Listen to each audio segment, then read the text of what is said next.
François Demange. Hello. So glad to have you here on the Radio World. We have spoken before. You are a shaman, you are an anthropologist. You spent decades in indigenous context, and part of your interest is also to preserve indigenous wisdom and also create a bridge between our modern, postmodern world and the wisdom of indigenous nations that are highly in danger in our time. What do you see as the main motivation doing what you're doing? Thank you, Thomas, for having me here once again. It's so good to talk with you, and I do appreciate so much our conversations and respect also very much who you are and the work you do. As a Westerner myself, I always had, in my teenage and younger age, a fascination, I guess, for a reality that it felt imaginative, and the old folk tales of our Western European history, the relationship with nature spirits, and it seems to be a sort of feeric, model or stories, not existing in a reality that we're in this plane that we live in. And as I traveled the world early on, I realized there were cultures where that reality existed and they had a relationship with it. And so it really opened my curiosity, and eventually this is what drove me to study their folklore, their relationship to the spirituality, their relationship to nature, and the healing art, which in a lot of this culture is called shamanism. I realize with time, like now it's been almost 30 years that I'm involved in the shamanistic art of healing, in particular plant consciousness, plant medicine, having spent a long time in the Peruvian Amazon for 15 years and training under the guidance of different indigenous elders, and then moved around in other indigenous community, mostly in Americas, with the Toltec, Mazatec, Mayan, Navajo, Lakota, Quechua, Shipibo, Aymara, Queros, that they all have an understanding and a connection to a reality that is non-separated for them. Mm-hmm. The Mother Earth, or the Brother Wind, the Holy Mother Water, which bring life and nourishment, the liveness of the space itself. They haven't in their language objectified nature as something that is just out of a relationship of sort, as we have in our culture. And I see today that there is some more and more state of crisis I find in the West, as people are highly individuated, and more they're turning themselves towards ritual, towards a desire of connectivity, a desire of connection, found meaning in their identity and relationship to life or to the world they live in. And also, a lot of people are using entheogens, psychedelics. There's a whole culture that is emerging. There's research that is emerging, science that are trying to discover the use of certain substances to treat different diseases, such as depression, for example. And indigenous people have a lot to offer there. And first, because they have a wide knowledge of this kind of ritual and substances, altered state where they really engage in a language, a communication with the amplified perception of the world. But also they have a reality every day where they are established a relationship with the world and with those elements of nature. And so me personally, as I came across this knowledge and cultivated myself initially more from a place of belief than a place of really feeling it, you know, having an experience of it. Today, I can say that I have experienced what they talk about, and so I have no doubt of the existence of those energies and that wisdom, and I want to share, and I want to help others to be able to build that relationship for themselves. In the courses that you're giving, and also the online courses that you're studying right now, this reality of relationship seems to be very central. And also the language of ritual. And I think it's worth to look into the nature of relationship, because it's so easy to be said, objectified relationship to reality, but if you slow it down and just look at the possibility to talk to each other. Right now, as I'm talking to you, that is relationship. To have a relationship where, let's call it an I-thou relationship or I-you relationship, where I acknowledge our relatedness and how we can engage with each other. And as I hear you, the indigenous pre-modern relationship to reality, it's not pre-European. It is also past, in our own European past. When you look into Homer's understanding of reality, it's pretty similar in that there. Let's put it that way: everyone is talking to everyone, instead of kind of talking about everything. In that, and that's it. Seems to be very simple, but it's also very profound when we go around with each other, but also in nature, and not just talk about, but start to be able to talk to. Is that a decisive opening that you're pointing to? Yeah, thank you for clarifying. I start by asking these questions. What is your relationship to space? Uh-huh. Where are you standing right now? Do you have an orientation to where you are? Mm-hmm. And just to ask that question for myself, I find that it helps me, you know, feeling that my feet are on the earth, and underneath my feet, there is actually dirt and roots and water, and there is crystals, and there is fire, and there's this whole entity of this planet that is spinning. And then above my crown, there is the sky and the stars, and then an infinite space above me. And I'm in relationship between what's above and what's underneath, and what's around me and what surrounds me. Mm-hmm.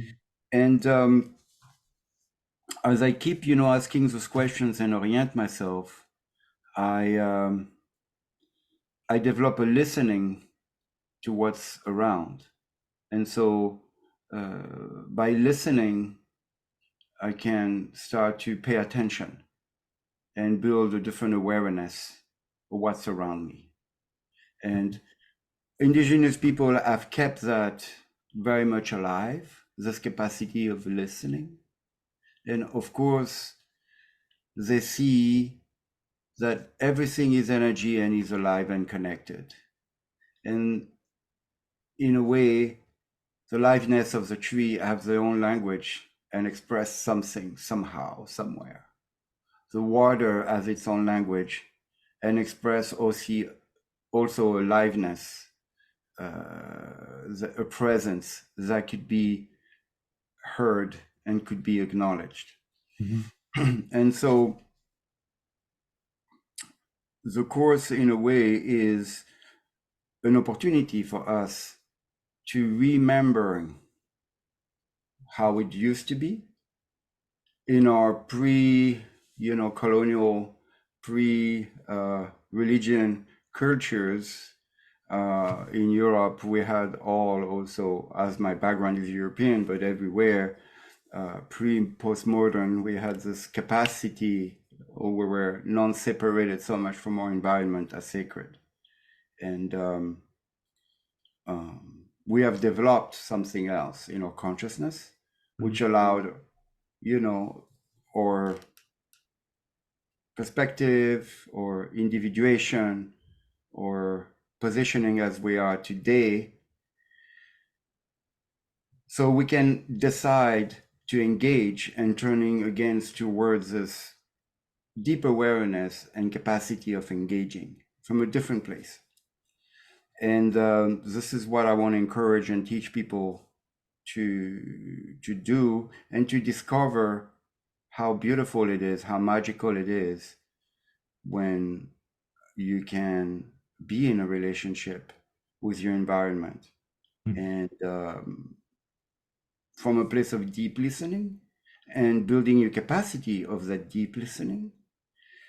And the language of ritual, meaning also that through certain rituals, through a certain acknowledgement, because ritual is mostly just an acknowledgement, an activation, then what you are acknowledging is responding to what you're doing.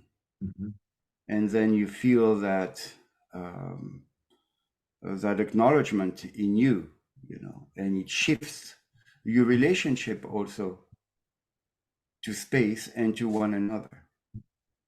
Interesting what you're saying, because already when you were talking about the liveness of the tree or the energy of the tree, the way you put it, if I recall it in the right way, it's not just basically is talking about the energy of a tree, but acknowledging it, acknowledging the aliveness. And there's something where I listen to the tree and hear something, which you can say in a language form is a hearing of the tree. You also acknowledge a certain reality of a tree that is different than we usually relate to or non-relate to. And would you say that the language of the ritual is to enter this different space of relatedness? Because already when you started to explain yourself, you were opening up something in my experience of my space where I am that was not just a thought of something, but a reality of something that is opened through the way you talk about this.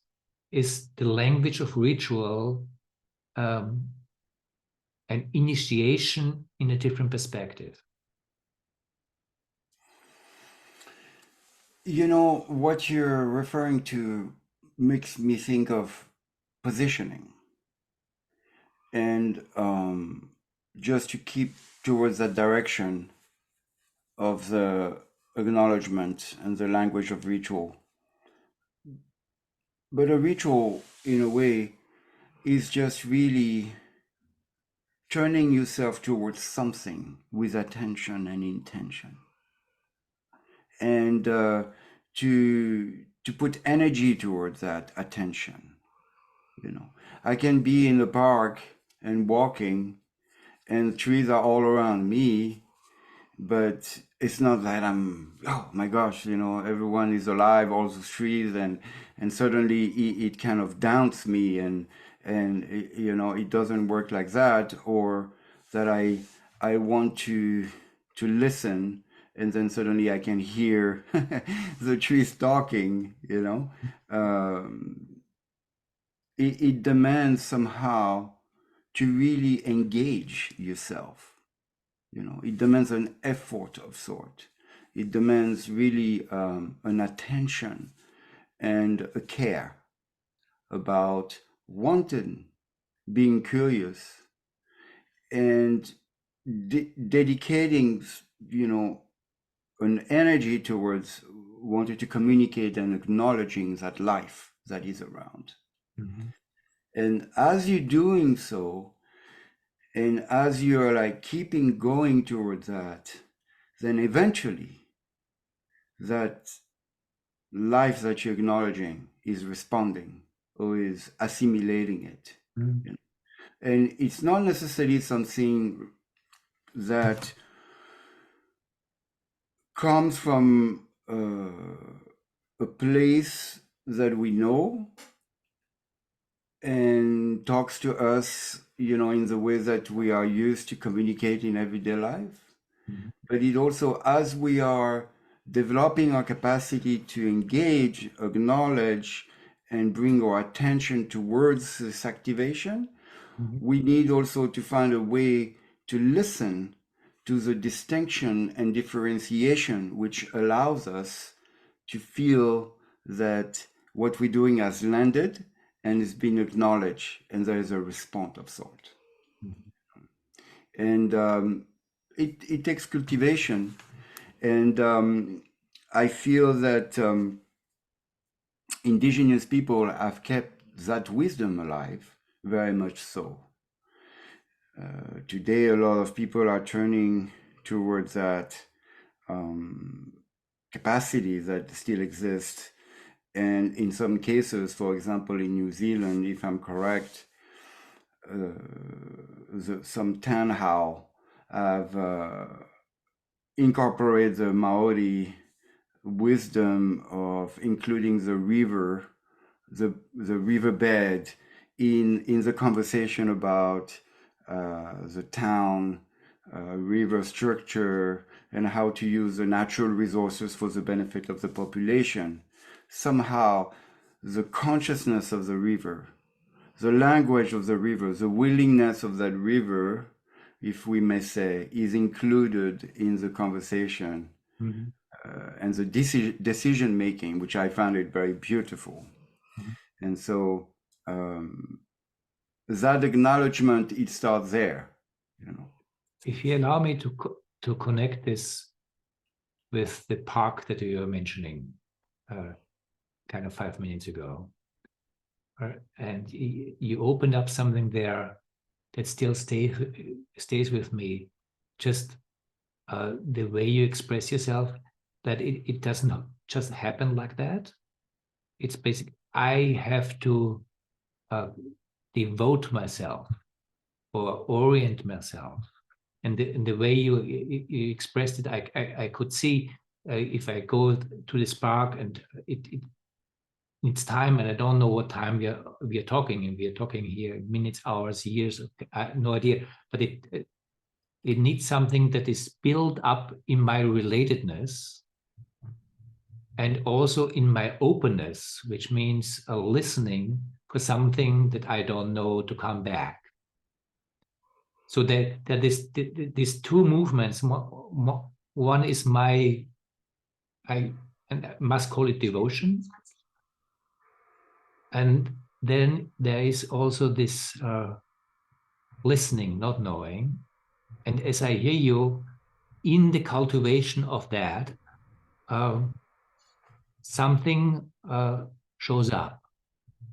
in relatedness, and the park and the trees somehow show up in a way that first is different than usual, and second, the way I understand it is meaningful and also important for our culture and our cultural crisis that we are here right now. And that extends itself to the end, in the end, to start a conversation where trees and rivers and mountains are also treated as entities that have honor, respect, dignity, in a way that usually it's not the way we relate to this, because they are just things. Yes, totally. And, you know, I'm also very cautious when I mention all of the things to not to fall in this over concern or over confusion, you know, where suddenly everything is alive and nothing can be touched, or, you know, if we arrive to that understanding and reality that it's all interconnected, and it's very important and meaningful for our culture, I believe, to reawaken to that sense, to rediscover the sacredness of our environment, and and at the same time, it takes an effort, like you said. It takes a devotion, it takes a listening and a cultivation to arrive there, and it's something that indigenous people here have kept alive, that is a source of inspiration for us. And also it has to be placed in our context and the reality of the life we're in. You know, we are using the natural resources. We are already in a relationship with our environment to a certain degree. And it doesn't mean that we have to stop everything that we're doing, but we can evolve and shift that relationship to create a better respect and a better connection, and move towards more harmony and connectivity with it. So if I hear you right, you're saying there is also the danger to romanticize this. And at the same time, there's a reality, this dimension, and you called it the sacredness of nature. And it's also interesting to hear what this means, to integrate that in the reality that we are in, which is a modern, postmodern reality where we have also a pragmatic and industrial relationship to all that. And the whole tension, how to hold this all together, is exactly what we need to learn. Yeah, because I believe there is some places that are very important, needs to be protected, you know, and there's already awareness about it, more from a environmental perspective, but not necessarily from a liveness perspective. You know, the sources of water are a very sacred place where the water comes out of the ground, you know, and it's for the indigenous people a lot of time a sacred place where there is a certain vibration, where there is a certain purity, where there is a certain connection that can happen. And so to be able to really dive into this and feel that sacredness is something that we're missing in our culture, that we forgot somehow. And so there's a lot here to learn from those cultures that are kept these languages alive and that are also in danger today, because as the modern life is somehow spreading and the values that modernity is bringing is not including a respect and an orientation towards the sacredness of nature. but isn't it already the language of sacredness that holds the key? Because when you're talking about a well, water, to relate to this as something sacred, that's quite a statement. In fact, it's quite a statement of relationship. Yeah, I can say it's beautiful and lovely and calming and all kind of things. But to call it sacred, you have to have a very deep inner relationship or recognition of something to really call it like that. What is this dimension that opens up that something like a water can be called sacred? Well, I'm wondering, how do you consider life yourself?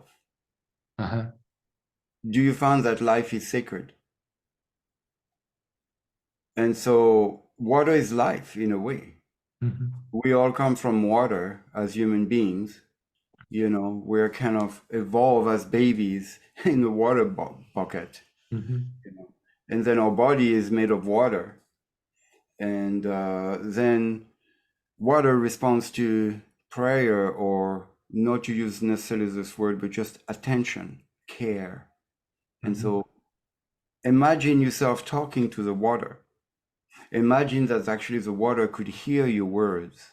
Imagine that the words that you're using and the intention that you put towards the words you're using is affecting somehow the water. That this water is assimilating, integrating this vibration of the sound of the words that you're using in its own constitution. And so if that is really the case, which I believe it is, like we can create more togetherness around that particular vibration and discover this together and amplify a vibration of liveness in between us as human beings, but also in relation to the world we live in, and harmonize somehow our sense of separation, change our sense of separation, evolve towards more connectivity. And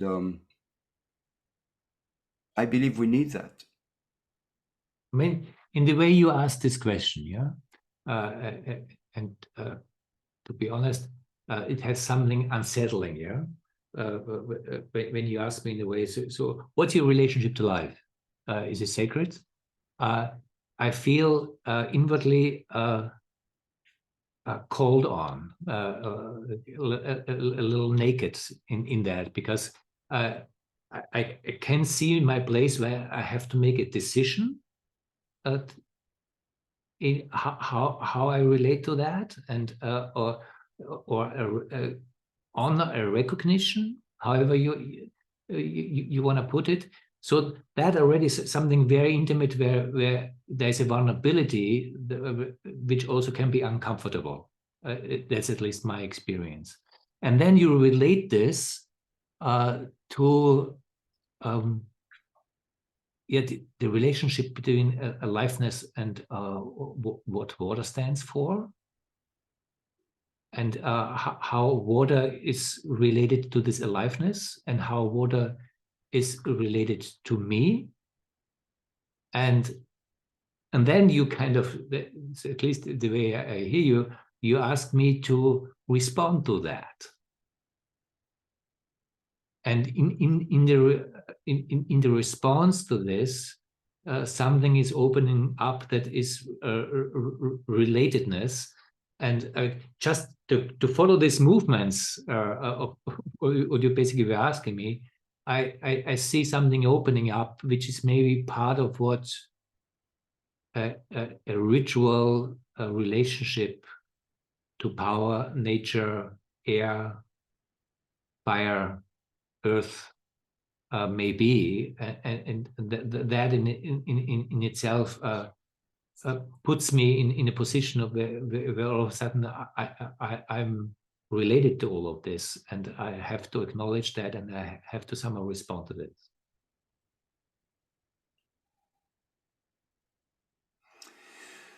Yeah, I can see, and you know, as I'm listening to you explaining all the different aspects of how those questions is also making you feel in a certain way. Of course, it's a matter of choice, and we all have the choice to believe or not believe, or be curious or not curious.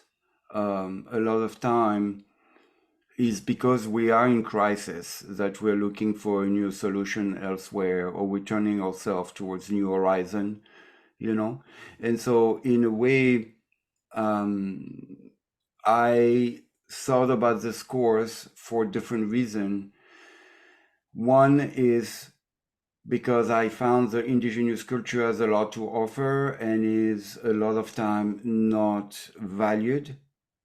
And the gifts that it has, in particular, is the naming of the relationship to life, the relationship to nature as sacred, the liveness that there is, and a language that is still alive in the ways they have to named or ritualize that relationship that could be assimilated for us and rediscovered for us in our culture. And also the crisis of separation, the illusion of separation that a lot of time we're going through into a modern culture, as we are in a time where technology makes us hyper connected. I feel that it is said that people have never felt more alone or more lonely or separated somehow at the same time, which is somehow a paradox. And in response to that, that cultivation and that rediscovery of how to engage with our environment in a different way would shift the relationship we can have with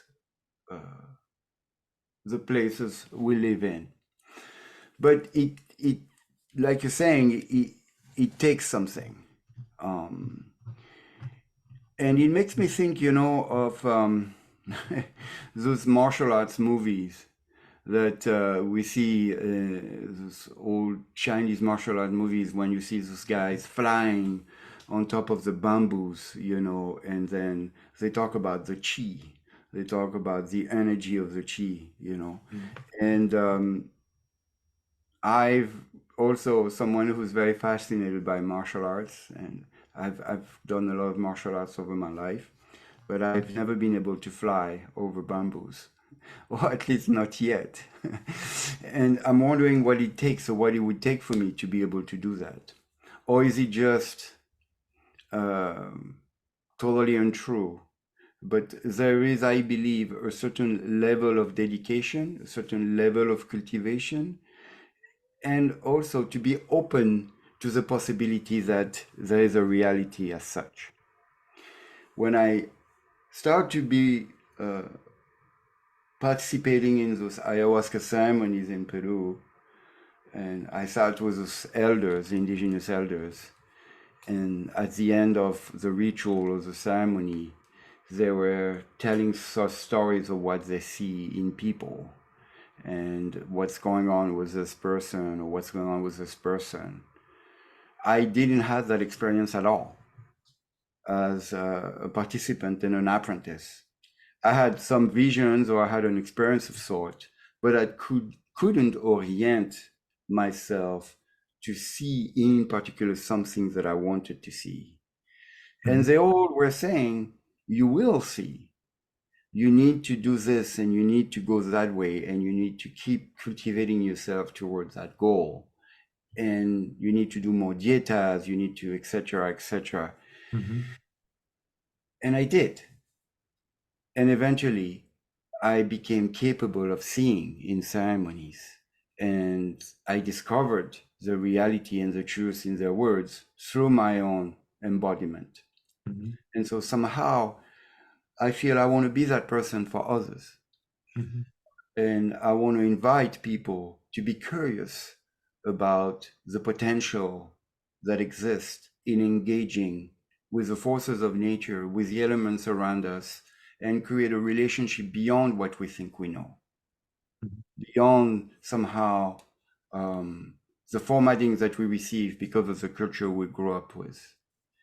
and discover a greater potential in us as human, and how much we have within ourselves in our capacity to relate to life and to one another. I mean, part of what stands out for me, just relating it to the conversation that we are having, that something is opening up in my energetic relationship to what we were talking about in terms of water, trees,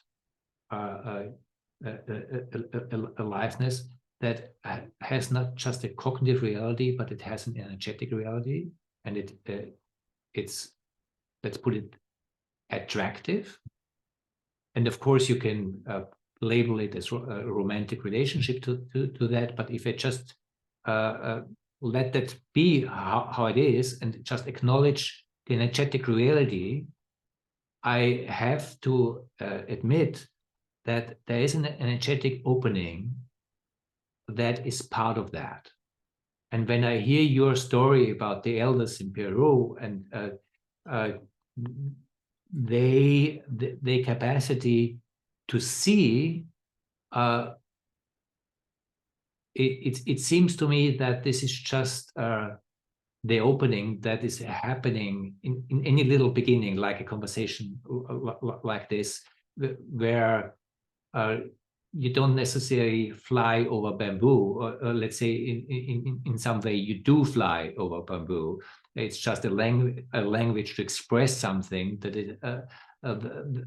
is important, that at least in my experience, and again, maybe my romantic take on that, is extremely missing in our time. I find just opening to the possibility of this, I find a nourishment of my soul in that, and you can be dismissive of that again, but it seems to be meaningful and something that we have to pursue. How can we do this also with our modern, postmodern consciousness? Not to kind of be naive about it, but to also acknowledge its reality. And what do we have to lose? You know, we have nothing to lose in trying. Mm-hmm. And we have nothing to lose in also creating a culture of awareness. You know, I'm always stuck every time I take a plane in the airport, particularly here in the US, how loud things are. Mm-hmm. And how everything is created somehow to make noise around you. Mm-hmm. And not to people to engage with one another or engage with the reality of energy that there is, the reality of life that exists. Mm-hmm. And why not? Yeah, and there's obviously also a resurgence of something that we are in, and the kind of new culture of psychedelics is part of it, but it is also a recognition.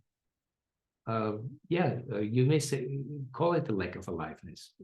Again, using your own example of an airport or airplane experience, when you go there, I think every one of us is aware that something in this environment that we created as a culture is extremely deadening. Just to very see, I don't think that there is any person who would deny that this is the case. But we pretend that this is nothing that could be done differently, and that there could be seeds of something different, because there are people or cultures, with cultures I mean microcultures, who respond to something different. And if I may put in a little utopian impulse to transform something like airports, if there will airports that are kind of in synchronicity, in resonance with what the Earth needs. Let's say that for a moment. That honor that, and that there. Why do we think that airports have to be like that? Why do we think that there is not the possibility that there are seeds of something else that can be seeded, and in the culture that can be started in that, in response to that? But you need this listening that you're talking about, and I would add the pain that you need to experience to respond to that. Because Right.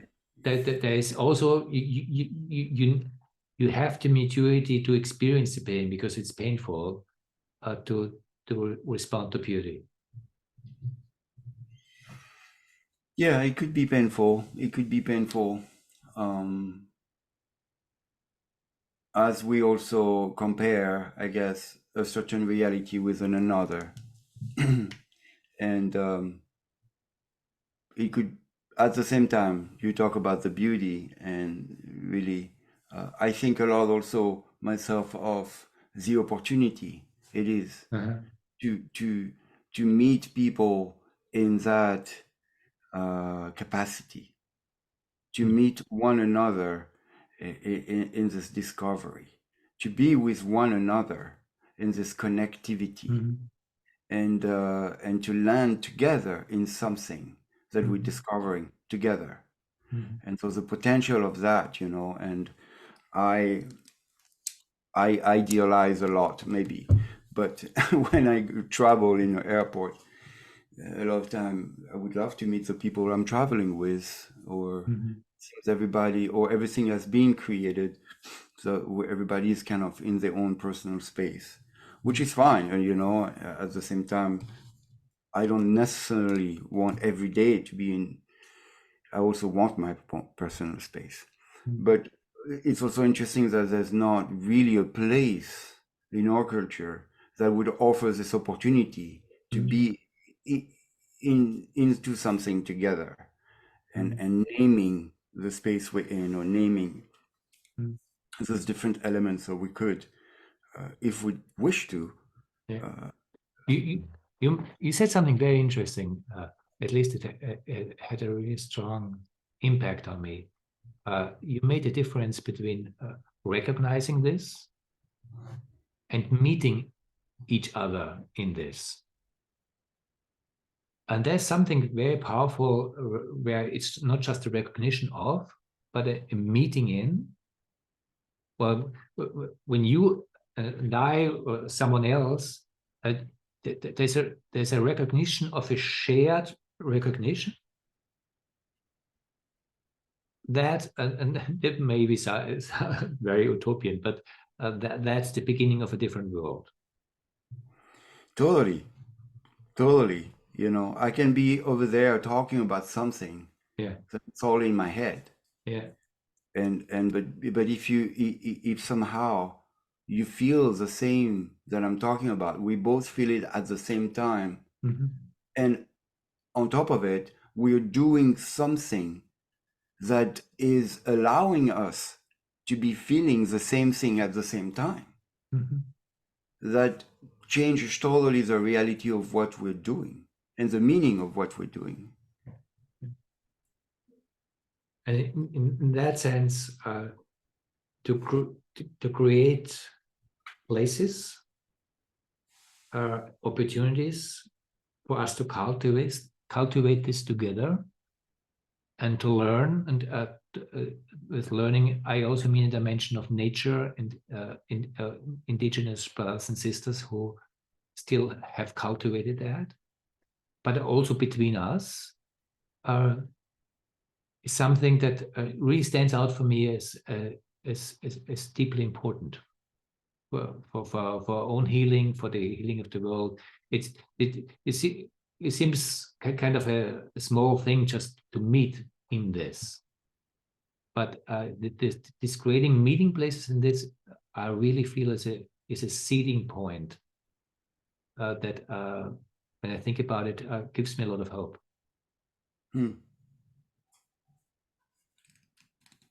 Thank you for that.